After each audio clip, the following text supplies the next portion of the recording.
Everybody has heard the terms bulk purchasing and bulk pricing, or just wholesale purchasing. But what most people don't realize is why these things are so cheap when buying in bulk, or at least, if not so cheap, then cheap enough, right? Cheaper than what they would be if you buy per piece.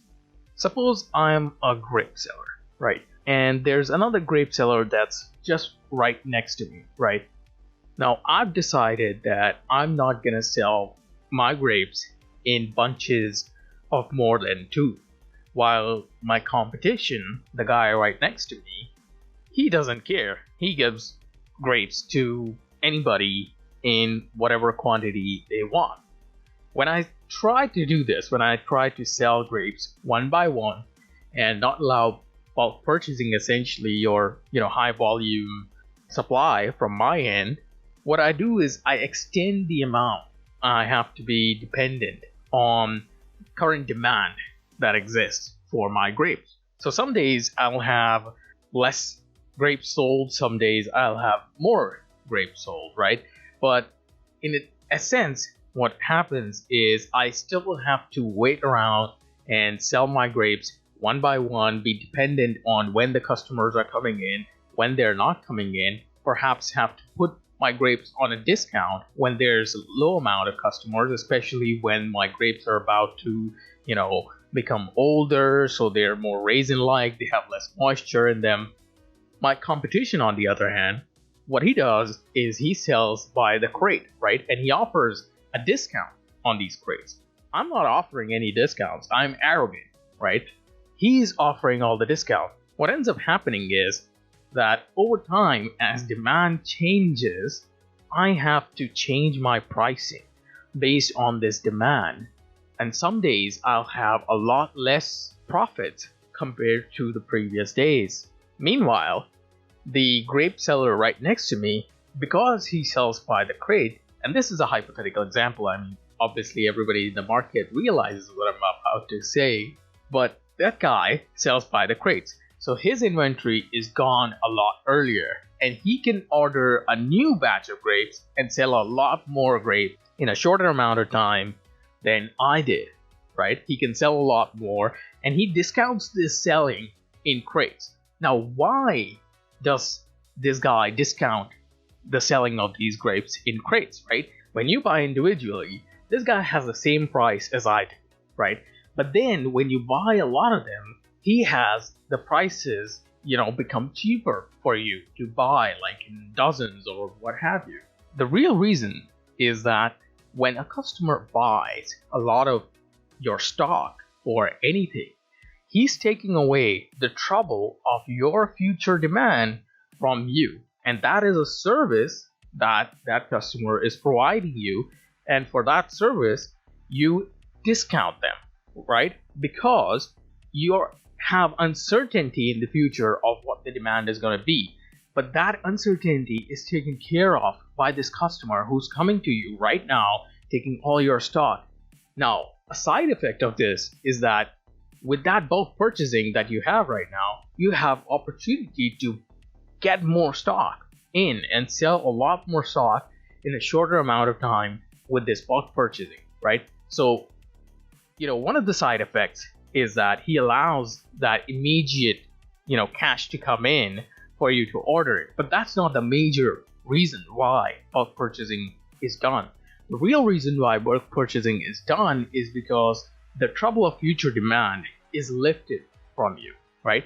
So when you don't know what's going to happen in the future, someone else comes along and he's like, okay, I'll buy your stock right now. He's taking trouble away from you for the future. And this is especially true for goods that have an expiry date, right? That are not very durable goods, right? Durable goods are those that don't really have any expiry date per se, like furniture or something or the other of that nature, mobile phones, windows, that sort of thing. Non-durable goods or, FMCGs in general are those that have a shorter expiry date, right? So when you have perishables, you have a lot more bulk purchasing in that department to distribute that demand, right? And what the customer who gets who does this bulk purchasing gets out of it is that he may be more adept at distributing those things individually for a better price to him. So when he does the bulk purchasing, he's the one who benefits as well, right? So it's not just you who's benefiting, it's him that is benefiting as well. He's the one taking the risk for your future demand. He's the one taking the risk for future demand right now and lifting that risk from you, lifting that uncertainty from you. And because that uncertainty is lifted, you offer a discount because that is a service in and of itself that deserves a discount.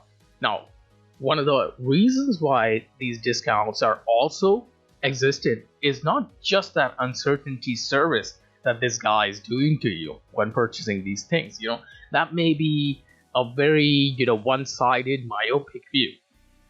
Another reason why prices are lower in purchasing is, like I mentioned, you may have to discount on one day or another when selling individually, depending on how much demand there is, right? You cannot predict when people want certain things to a large extent. Like, you cannot be 100% accurate with it.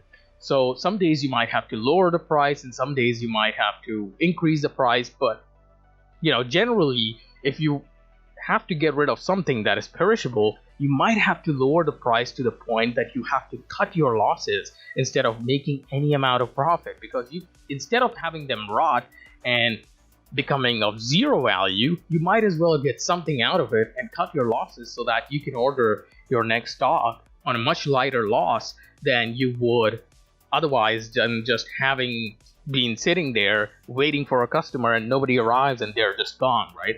So this is another reason why bulk purchasing gets you a discount, or gets anybody a discount. And it's a good idea for anybody to do this sort of thing, unless you're the one who's bulk purchasing and knows that you can sell it individually for a much higher price. And this is the market function. This goes on every single level. You might have seen those water bottle sellers near a beach or someplace where there's a lot of strenuous physical activity. What those bottle sellers do is they buy these crates that are cheaper than buying individual water bottles.